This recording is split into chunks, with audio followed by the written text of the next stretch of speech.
Hi everybody, I'm Bill Sanders and this is Watch Art Sci, the art and science of watch collection.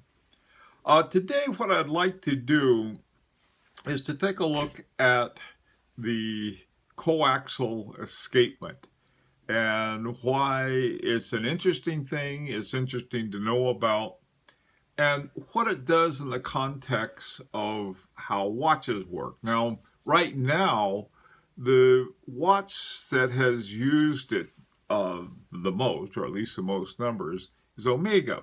When you get an Omega, it'll say coaxial. And the coaxial refers to the escapement. Now, it can have a number of different kinds of movements in there, and Omega does. But a coaxial escapement is a very important feature no matter what kind of movement that they have. So it's part of the movement, so but it's not part of the IBOS. The IBOS doesn't include the escapement and the whole, that process, okay? All right, so we're going to start by looking at what is involved in how a watch works. Okay, now most of you know this, so I'm not going to spend a lot of time on it, but there's certain things that I do want to take a look at that I think are important anyway. Okay, so you got the barrel, and the barrel is where you have your energy from because it holds what's called the mainspring. And the mainspring, you wind up your watch, and it slowly unwinds to give your watch power. This one has it's a big watch. It's got a big mainspring, and the mainspring will keep this thing running for a whole week. Other ones they'll make it just after a day or 2 days. Different kinds of depending, and they can have, sometimes they'll have 1, 2. I've even seen a watch that I think has 3 barrels, and each barrel has a big mainspring in it, and they use them somehow together to add a single source of energy. All right, so what happens is that once the old barrel is all wound up and it starts to go, it goes down what's called the gear chain. It goes through the center wheel and then the first wheel and second wheel and so forth. And at some point, there's something called the escapement. And what the escapement does, it keeps the mainspring from just like whoop going all at once. And the idea is to have it come out in such a way that the seconds are seconds, the minutes are minutes, and the hours are hours. Well, it all comes down to splitting up the second based on a number of vibrations or oscillations that are going, some element that will make sure that a second is a second. Okay, well, let's take a look at the animation of this. And what we can see now, the thing going like this, it's actually going one way and then another way. That's the balance wheel, and the balance wheel acts very much like a pendulum. Okay, a pendulum is just sort of goes back and forth like this, and based on the time it takes to go from one point to another, that's how you make your oscillations. Well, you can't do that in a watch because a watch is flat, and it would be very hard to do it with a pendulum, and so they use a balance wheel.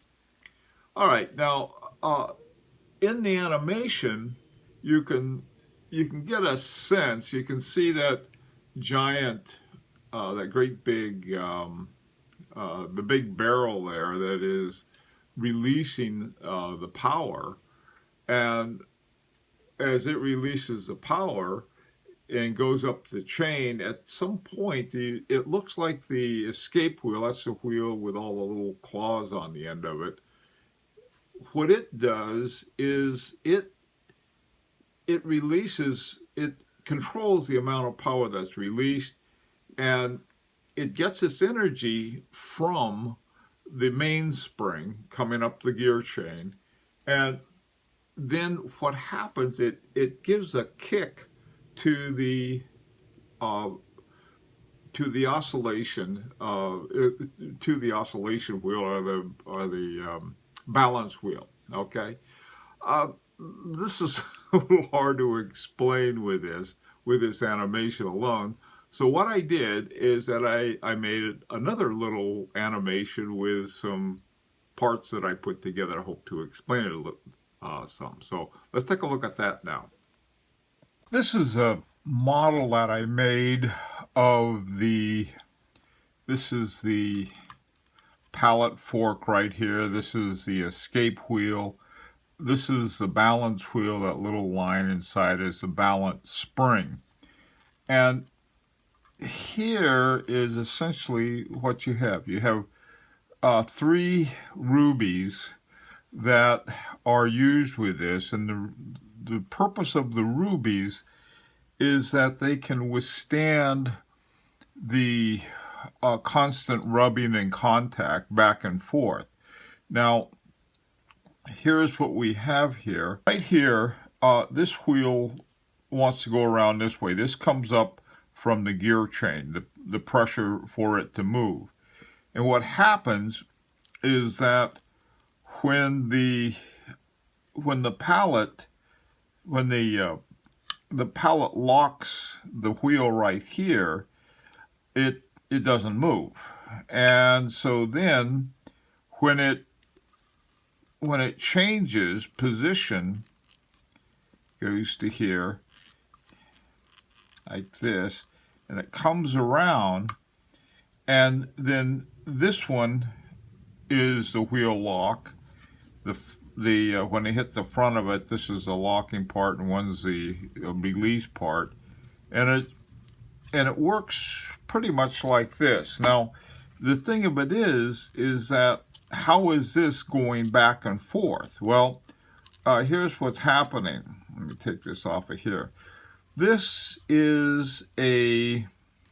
works something like a pendulum, okay? Except you couldn't put a pendulum in the watch, and so basically it's a flattened out pendulum. And what it does is that this right here with the power, this all comes from the mainspring. When this one lets it go, this one flips it, and so it'll flip it this way, and then it'll flip it this way. Okay, so now what is happening here is that as this thing spins, it's 360 degrees. Well, it moves 300 degrees, and then it flips back this way, and then it goes 300 degrees this way, and it goes back and forth, something like the movement of a pendulum. Here's a little pendulum I made, and it goes back and forth like this, except what makes it go back and forth like a pendulum is the hairspring or the balance spring in here that moves that. Okay, now this becomes extremely important because it releases our, let's see, power escape from the movement that it comes up through the gear chain. And so the gear chain comes up to this point, and you have the oscillator right in here, and this is your balance wheel, and it's oscillating back and forth like this. And when it does it, it swings this back and forth, but it has to do it at a certain rhythm so that it can keep the wheels moving at a certain rate, so it'll keep the time correctly. One of the issues has been is the friction between the pallets here, these little ruby pallets, and then this little ruby, it's not called a pallet, it's something else, but it works like a pallet in the sense that it is kicked this way, and then it's kicked the other way by the pallet fork, okay? And what this happens, this is going back very, very fast, it builds up friction. Now, in order to reduce the friction, these points are oiled. And what I want to do next is to take a look at some alternatives to this. This is I think it's called a Swiss lever. There are a lot of different variations on this, and this one is one of the simplest. Now, this is not straight. I use popsicle sticks, so everything is like a T. These are usually bent or something.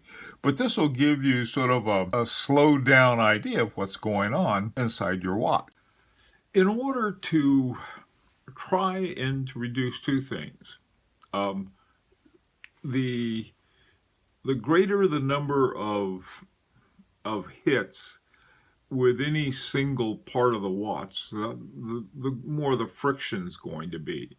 And in order to reduce the friction, of course, you have to oil it. But you could also reduce the friction by having fewer hits. Now, the question in terms of, well, how do you do that? Because you have to have a certain number in order to keep the time. George Daniels came up with, to me, was more than ingenious, is somewhat of a genius approach to the problem. What he did, there's roughly, I think, around 15 teeth on an escape wheel, typically. And what he did, he thought, well, if we have two escape wheels and then we add another pallet, what we can do is that we can have one set of pallets work with the one escape wheel, and then another pallet work on another escape wheel. And if we stack them on top of each other, then what will happen is that the middle pallet will be hitting only 8 instead of 16, and the outer pallet will only be hitting 8 instead of 16. And so you end up with having them hit every other tooth, all right, so to speak. Okay, so what this would, the idea, of course, then you'd reduce lubrication, and that's not the biggest deal, except, if you reduce lubrication, that means you don't have to take it in for service as much. But to me, anyway, a more important feature of that is that you're reducing sort of the racket, so to speak. Here you've got this crazy oscillator going back and forth, which you still have, but it is not causing the pallet fork, any more work using two escape wheels than it would with one, except you have less friction on the two, because basically what you're doing is you're dividing the friction, but not only between two wheels, but between two sets of ruby pallets. Okay, let's take a look at that and get some sense of how that's working. Okay, here's the animation of the coaxial escapement working. As you can see, you have two escape wheels, one stacked on top of the other. They're on the same pillar, so it's, again, going back to the notion of coaxial. And take a look at you have an extra pallet that goes right up the middle of the pallet fork, okay? You have the other ones are still working like they were before, except they're half the number of teeth on the wheel that they're working on, so there's not as much contact. In order to have the same number of contacts, you have half of them going to the inner wheel and then the other half going to the outer wheel. All right, since the coaxial escapement was invented in 1974, why did it take so long to bring it to fruition, so to speak? Well, first of all, there was a patent hassle that was almost comical. Daniels submitted the patent and it was rejected. And they sent this thing back, said, no, somebody's already done that.